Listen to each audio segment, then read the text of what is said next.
हाँ भाई, welcome to GK world. देखिए आज हम आपके लिए लेकर आए हैं एसएससी जीडी के लिए बहुत ही महत्वपूर्ण वीडियो, जिसमें हम बात करेंगे कुल 45 पे मोस्ट आईएमपी प्रश्नों की। देखिए हमने पूरी एनालिसिस करके ही हम एग्जाम की जो वीडियो प्रोवाइड कर रहे हैं आप लोगों को, और जितने एग्जाम अभी आपके हो चुके हैं एसएससी जीडी की उन सभी को हमने एनालिसिस करके ही ये जो नेक्स्ट लेवल के जो क्वेश्चन है आपको मैं प्रोवाइड कर रहा हूँ, क्योंकि ऐसे ही क्वेश्चन आपके एग्जाम में बनने की जो है संभावना बनी रहेगी। ठीक है, तो बात करते हैं फर्स्ट क्वेश्चन की कि वायुमंडल में नाइट्रोजन के पश्चात किस गैस की प्रतिशतता अधिक है।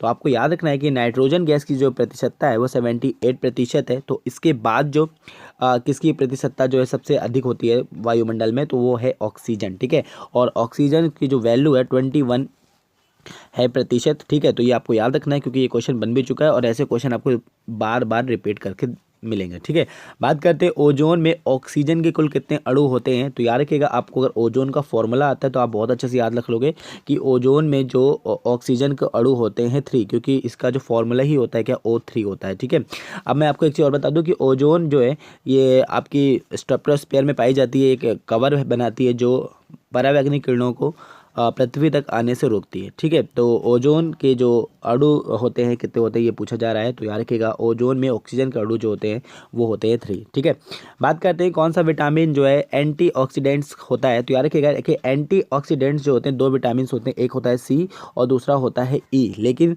मोस्टली याद रखिएगा होता नहीं प्रभावी आंसर, तो वहाँ पर करेक्ट आंसर आपका होगा विटामिन सी ही होगा, क्योंकि ये इसी को बोलते हैं एंटीऑक्सीडेंट्स विटामिन। ठीक है, और एक चीज़ याद रखिएगा कि ये एक ऐसा विटामिन है जो मानव शरीर में प्रतिरक्षा तंत्र का निर्माण भी करता है, यानी इम्यूनिटी सिस्टम का भी ये काफ़ी निर्मित करता है मनुष्य के अंदर। तो ये एक बहुत ही महत्वपूर्ण विटामिन है जो हर मनुष्य को चाहिए ही चाहिए होता है। ठीक है, बात करते हैं ठोस कार्बन जो है हाइड्रोकार्बन। ठीक है, ठोस हाइड्रोकार्बन में से निर्मित किया जाता है। तो ये क्या कैंडल जो होते हैं, आपकी मोमबत्तियाँ जो होती हैं, ये ठोस हाइड्रोकार्बन से निर्मित किया जाता है। इसमें पैराफिन होता है। ठीक है, तो ये क्वेश्चन नहीं बन सकता आपका। नेक्स्ट क्वेश्चन क्या है कि कौन सी पर्वत श्रेणी भारत को 2 भागों में विभाजित करती है। तो याद रखिएगा, देखिए 2 भागों में विभाजित हो जाती हैं पर्वत श्रेणियाँ, जो विंध्य पर्वत श्रेणी, ठीक है, जो हिमालयन और आपकी जो प्रायद्वीपीय भारत को क्या विभाजित कर देती है। ठीक है, बात करते हैं हिमालय पर्वत किस प्रकार के पर्वत का उदाहरण है। तो याद रखिएगा वलित पर्वत का उदाहरण है। ठीक है, फिर बात करते हैं भारतीय मेढक का जंतु वैज्ञानिक नाम क्या है। तो देखिए राना टिग्रीना नाम है भारतीय मेढक का जंतु वैज्ञानिक नाम। ठीक है, बात करते हैं गोताखोर सिलेंडरों में किन 2 गैसों का मिश्रण लेकर जो है गोता लगाते हैं। तो याद रखिएगा ऑक्सीजन और नाइट्रोजन का। और ये रीज़न भी मैं आपको बता दूं क्यों ऐसा, क्योंकि देखिए ऑक्सीजन क्या एक भारी गैस है और नाइट्रोजन एक हल्की गैस है। ठीक है, तो ऑक्सीजन के साथ जब ये नाइट्रोजन लेकर कूदते हैं तो जो सिलेंडर का भार है वो कम हो जाता है, जिसके कारण क्या ये डूबते नहीं है। ठीक है, तो याद रखिएगा कि ये दोनों ही मिश्रण लेकर ये जो है गोता लगाते हैं, एक आपकी ऑक्सीजन क्योंकि ऑक्सीजन उनको चाहिए होती है, और नाइट्रोजन क्या है इसके भार को कम करने के लिए। ठीक है, बात करते हैं किसे दक्षिण अफ्रीका का गांधी कहा जाता है। तो नेल्सन मंडेला को कहा जाता है दक्षिण अफ्रीका का गांधी। ठीक है, बात करते हैं पदार्थ के परमाणु सिद्धांत के लिए जाने जाते हैं। तो डाल्टन जाने जाते हैं पदार्थ के परमाणु सिद्धांत के लिए। ठीक है, नेक्स्ट है कि भारतीय विश्वविद्यालय अधिनियम किसके द्वारा पारित किया गया था। तो रखिएगा लॉर्ड कर्जन के द्वारा भारतीय विश्वविद्यालय अधिनियम जो है पारित किया गया था। बात करते हैं किस प्रकार की अर्थव्यवस्था संपूर्ण विश्व से जो है संबंधित नहीं है। तो याद रखिएगा बंद अर्थव्यवस्था है जिसका किसी से भी संबंध नहीं होता। ठीक है, नेक्स्ट क्वेश्चन क्या आपका किस भारतीय राज्य की साक्षरता दर सबसे नीचे पायदान पर। तो रखिएगा बिहार की जो साक्षरता दर है वो सबसे नीचे पायदान पर है। अगर आपसे पूछ ले कि सबसे ऊपर कौन है तो वो आएगा केरल। ठीक है, बात करते हैं इलायची की कृषि के लिए जाना जाता है। तो रखिएगा इलायची मुख्य रूप से कहाँ है, केरल की एक कृषि है और मुख्य रूप से इलायची जो है आपकी केरल में ही होती है। ठीक है, बात करते हैं कि किसी भी इकोसिस्टम के लिए आवश्यक है क्या। देखिए बहुत आईएमपी क्वेश्चन, देखिए अगर क्वेश्चन इस तरह से पूछा जाएगा कि किसी भी इकोसिस्टम के लिए ऊर्जा का आवश्यक अंग है, तो वहाँ पर आपको सूर्य बताना होगा। लेकिन यहाँ पर क्या बोला जा रहा है, किसी भी इकोसिस्टम के लिए आवश्यक है तो देखिए उत्पादक, क्योंकि उत्पादक के बिना कोई भी इकोसिस्टम नहीं बन सकता। ठीक है, बात करते हैं प्रारंभ में भारतीय संविधान में कुल कितने मौलिक अधिकार थे। तो याद रखिएगा कि देखिए मैंने एक संविधान का वीडियो प्रोवाइड किया, वहाँ से मोस्टली लोगों के क्वेश्चन बन रहे हैं एसएससी जीडी में। तो अगर आपने वो नहीं देखा तो मैं इस वीडियो के नीचे लिंक दे दूंगा, उसे आप जरूर देख लीजिए। ठीक है, बहुत ही सिलेक्टेड क्वेश्चन है उसमें जो आपके एग्जाम के लिए काफ़ी यूजफुल होंगे, क्योंकि एसएससी जीडी में 2 से 3 प्रश्न जो है भारतीय संविधान के पूछे जा रहे हैं। ठीक है, तो प्रारंभ में भारतीय संविधान के कुल कितने मौलिक अधिकार थे। तो यार 7 है और वर्तमान में क्या है कुल 6 है। ऐसे भी क्वेश्चन पूछा जा सकता है कि प्रारंभ में मौलिक अधिकार कुल कितने थे। तो यार 7 थे, लेकिन वर्तमान में अगर पूछ लिया जाए तो सिर्फ 6 हैं, क्योंकि संपत्ति के अधिकार को हटा दिया गया था। ठीक है, नेक्स्ट क्वेश्चन क्या है कि किसी भारतीय राज्य की द्वितीय राजभाषा क्या है? उर्दू है। तो यार रखिएगा उत्तर प्रदेश की। ठीक है, बात करते हैं सुंदरी नामक वृक्ष पाए जाते हैं। तो यार रखिएगा गंगा ब्रह्मपुत्र डेल्टा में पाए जाते हैं सुंदरी नामक वृक्ष। ठीक है, इसलिए इसको बोलते हैं सुंदरबन डेल्टा भी। ठीक है, नेक्स्ट क्या कि रेडियोधर्मिता की खोज का श्रेय किसे जाता है? तो एक हेनरी बेकरल को जाता है रेडियोधर्मिता की खोज का श्रेय। और मायोपिया रोग संबंधित है, तो यार कि आंख में होने वाला एक रोग है। ठीक है, नेक्स्ट क्वेश्चन क्या आपका कि गदर पार्टी का संस्थापक कौन था? तो ये भी बहुत अच्छा क्वेश्चन है, याद रखिएगा कि गदर पार्टी का संस्थापक कौन था? तो यार लाला हरदयाल जी थे गदर पार्टी के संस्थापक। ठीक है, नेक्स्ट क्या कि पुरानी किताबों में किस तत्व की उपस्थिति के कारण दीमक उन्हें चट कर जाते हैं? ठीक है, तो ये मोस्ट आईएमपी क्वेश्चन है, ये एसएससी जीडी का ऐसा क्वेश्चन है जो अक्सर आपको किसी ना किसी एग्जाम में दिख जाएगा। क्या बोल रहे हैं? पुरानी किताबों में किस तत्व की उपस्थिति के कारण दीमक उन्हें जो है दीमक हो गया यहाँ पर, दीमक उन्हें चट कर जाते हैं। तो यार रखिएगा दीमक जो है सेलुलोज की उपस्थिति के कारण जो है पुरानी किताबों को खा जाते हैं। ठीक है, बात करते हैं सीमेंट को जमने के लिए किस तत्व के लिए ऊपर निर्भर रहना पड़ता है? तो एक जिप्सन। ठीक है, ये भी बहुत अच्छा क्वेश्चन है। देखिए जिप्सन की मात्रा बहुत ही सही होनी चाहिए, अगर अधिक है तो सीमेंट जल्दी ठोस हो जाएगी, अगर कम है तो सीमेंट देर में ठोस होगी। तो ये दोनों ही मतलब एक अच्छी क्वांटिटी होनी चाहिए जिप्सन की, जो सीमेंट को जल्दी सूखने दे और ना ही देर में सूखने दे। ठीक है, बात करते हैं ऑक्टेन संख्या किसकी गुणवत्ता का मापन करता है? Most IMP question. क्या बोल रहे हैं? ऑक्टेन संख्या से किसकी गुणवत्ता मापी जाती है? तो याद रखिएगा पेट्रोलियम की गुणवत्ता मापी जाती है ऑक्टेन संख्या से। नेक्स्ट क्वेश्चन क्या है कि औरंगाबाद प्रसिद्ध क्या रखिएगा? बीबी के मकबरे के लिए। ठीक है, काफी अच्छा क्वेश्चन है, याद रखिएगा कि क्या है औरंगाबाद क्यों प्रसिद्ध है? तो बीबी के मकबरे के लिए।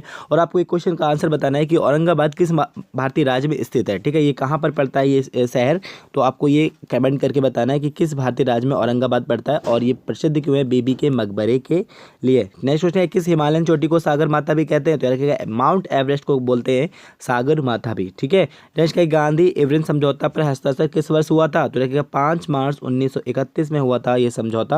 और ये क्वेश्चन मैंने इससे पहले भी प्रोवाइड कराया था, लेकिन वो फिर मैं बताया था कि किस समझौते में हुआ था, तो वो क्वेश्चन आपका जीडी में पूछा भी जा चुका है। ठीक है, नेक्स्ट आपका सी बार्ग जाने जाते हैं। तो रखिएगा 106 तत्वों की खोज के लिए। ठीक है, ये भी काफ़ी अच्छा क्वेश्चन है। नेक्स्ट क्या प्रोटीन संश्लेषण में न्यूक्लिक अम्ल जो भाग लेता है वो कौन सा है? तो रखिएगा आरएनए जो है वो प्रोटीन के संश्लेषण में भाग लेने वाला प्रमुख न्यूक्लिक अम्ल है। ठीक है, नेक्स्ट कि भारत का सबसे बड़ा बाघ अभ्यारण्य कौन सा है? तो है कि नागार्जुन जो है भारत का सबसे बड़ा बाघ अभ्यारण्य है। ठीक है, नेक्स्ट क्या कि जैव विविधता का अंतर्राष्ट्रीय वर्ष क्या था? तो यार 2010 जो था जैव विविधता का अंतर्राष्ट्रीय जो था वर्ष था। ठीक है, नेक्स्ट क्या कि भारत सरकार द्वारा दिया जाने वाला सबसे बड़ा खेल पुरस्कार कौन सा है? तो यार राजीव गांधी खेल पुरस्कार जो है भारत सरकार द्वारा दिया जाने वाला सबसे बड़ा खेल पुरस्कार है।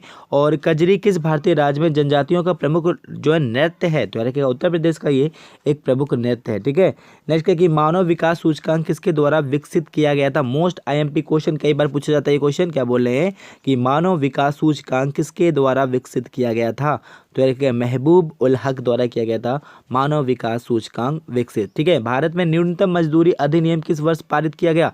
तो यार 1948 में पारित किया गया भारत में न्यूनतम मजदूरी अधिनियम। ठीक है, बात करते हैं मानव रक्त में हिपैरिन का प्रमुख कार्य क्या है? तो यार रक्त को जमने ना देना। काफ़ी अच्छा क्वेश्चन। क्या बोल रहे हैं? मानव रक्त में हिपैरिन का कार्य, इसका कार्य क्या है? रक्त को जमने ना देना। इसी कारण जो है हमारे शरीर में जो ब्लड नहीं जमता, निरंतर फ्लो करता रहता है। ठीक है, नेक्स्ट क्या कि किस रोग में रक्त का थक्का नहीं जमता? तो हीमोफीलिया रोग ऐसा रोग है जिसमें रक्त का थक्का नहीं जमता, यानी ब्लड का क्लॉटिंग नहीं होती। ठीक है, नेक्स्ट क्वेश्चन क्या है? बंगाल का अंतिम स्वतंत्र जो नवाब कौन था? तो रखिएगा बंगाल का अंतिम स्वतंत्र नवाब था सिराज उदौला। ठीक है, नेक्स्ट क्वेश्चन क्या है कि किस मुगल सम्राट को कठपुतली शासक माना जाता है? यानी इसके पास कुछ खास योग्यता नहीं थी, ये बस दूसरों के इशारों पे ही काम करता था, तो इसे कठपुतली शासक भी बोला जाता है। तो रहेगा कौन? ये जहांदर शाह जो था ये ऐसी तरह का शासक था। ठीक है, नेक्स्ट क्या कि मानव रक्त में सर्वाधिक प्रतिशतता होती है? तो देखिए जल के बाद जो सर्वाधिक प्रतिशतता है वो किसकी है? प्लाज्मा की है। ठीक है, नेक्स्ट क्वेश्चन है एथराइटिस रोग जो है इसके से संबंधित है? एथराइटिस रोग संबंधित है हड्डियों से। ठीक है, नेक्स्ट मनुष्य के शरीर में सबसे छोटी हड्डी कहाँ पाई जाती है? तो देखिए कान में पाई जाती है, इसका नाम है स्टेपेज। ठीक है, तो ये क्वेश्चन बनता है बहुत बार कि मानव शरीर की सबसे छोटी हड्डी कहाँ पाई जाती है? देखिए कान में पाई जाती है। ठीक है, नेक्स्ट क्या कि मानव शरीर में सबसे जटिल संरचना वाला अंग कौन सा है? यानी सबसे जटिल संरचना होती है किसकी? कान की। ठीक है, नेक्स्ट किस प्रकार का जो है सॉरी ये होगा आपका किस प्रकार का जल, ठीक है, ये सर होगा, थोड़ा सी मिस हो गया कि किस प्रकार का जल सबसे शुद्ध माना जाता है। तो याद रखिएगा वर्षा का जल जो है ये सबसे शुद्ध माना जाता है, ठीक है। तो जीडी वाले जितने लोग भी परेशान ना होइए भाई, आपकी वीडियो आपके रेगुलर मिलने लगेगी आपको, और जितने भी सिलेक्टेड क्वेश्चन है हम जीके का लेवल हम आपको पूरा कवर करा देंगे। हिंदी के लिए भी तैयार है, हम हिंदी का भी आपका बहुत अच्छे से क्वेश्चन कंप्लीट करा देंगे। तो ये 50 नंबर का तो काम हम आपका करा ही देंगे, उसके लिए आपको टेंशन लेने की जरूरत नहीं है। और जितने भी क्वेश्चन दिए हैं सभी सिलेक्टेड हैं, देख लीजिएगा एग्जाम में ऐसे ही क्वेश्चन पूछे भी जाते हैं। और देखिए हमने जो क्वेश्चन प्रोवाइड किए हैं मोस्टली जो 10-15 ही वीडियो प्रोवाइड किए हैं उनमें से बहुत सारे क्वेश्चन पूछे भी गए। तो आई होप आपको ये वीडियो पसंद आएगा, अगर आए तो please like and share. Thank you.